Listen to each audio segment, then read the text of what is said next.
పల్లె నుంచి పట్టణం వరకు ప్రజల నుంచి ప్రజా ప్రతినిధుల వరకు ప్రతి ఒక్కరూ ఈ రోజును యోగాతో ప్రారంభించారు. మైదానాలు, పార్కులు, పాఠశాలలు, కళాశాలలు ఇలా ఎక్కడ చూసినా యోగా సాధకులతో కిటకిటలాడాయి. శ్వాస మీద ధ్యాస పెట్టి వివిధ ఆసనాలు వేశారు. మంచి ఆరోగ్యం, మనశ్శాంతికి యోగానే అత్యుత్తమ మార్గమని చాటి చెప్పారు.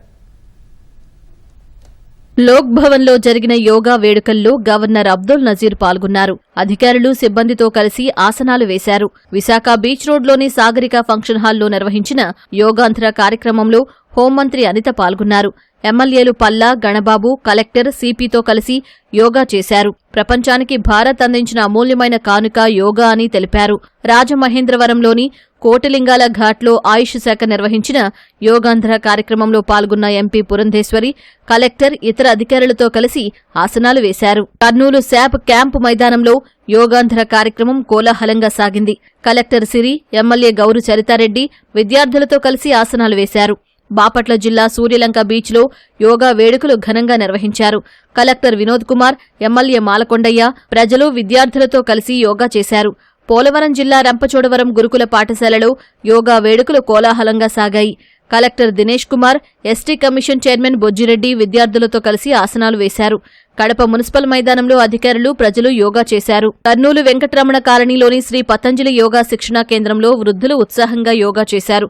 విద్యార్థులతో పోటాపోటీగా ఆసనాలు వేశారు. కడప జిల్లా రాజంపేట ఆర్ఎండ్బి గెస్ట్ హౌస్ సమీపంలోని అన్నా క్యాంటీన్ ప్రాంగణంలో స్థానికులు యోగా చేశారు. మహిళలు ఉత్సాహంగా పాల్గొని ఆసనాలు వేశారు. విశాఖ కేంద్ర కారాగారంలోని ఖైదీలు యోగా చేశారు. నేర ప్రవృత్తి దూరం చేసి సానుకూల దృక్పథం నింపేందుకు ఆసనాలు వేయించినట్లు జైలు అధికారులు తెలిపారు.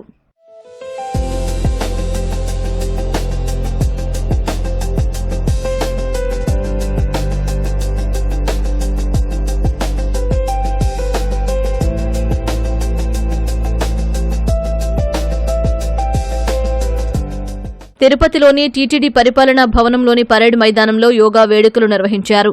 ఈవో ముద్దాడ రవిచంద్ర ధ్యాస మూలమిదం జగత్ యోగా ఒక పరిచయం సీడీ పుస్తకాన్ని ఆవిష్కరించారు. అనంతరం విద్యార్థులు సిబ్బందితో కలిసి యోగా చేశారు. సింహాచలంలోని శ్రీ వరాహ లక్ష్మీ నరసింహస్వామి సన్నిధిలో యోగా వేడుకలు కోలాహలంగా సాగాయి. ఆలయ రాజగోపురం ఎదురుగా ఉన్న మాడవీధుల్లో ఆలయ సిబ్బంది, వేద పాఠశాల విద్యార్థులు, భక్తులు ఆసనాలు వేశారు. వేద విద్యార్థులు ప్రదర్శించిన సూర్యరథం ప్రత్యేక ఆకర్షణగా నిలిచింది.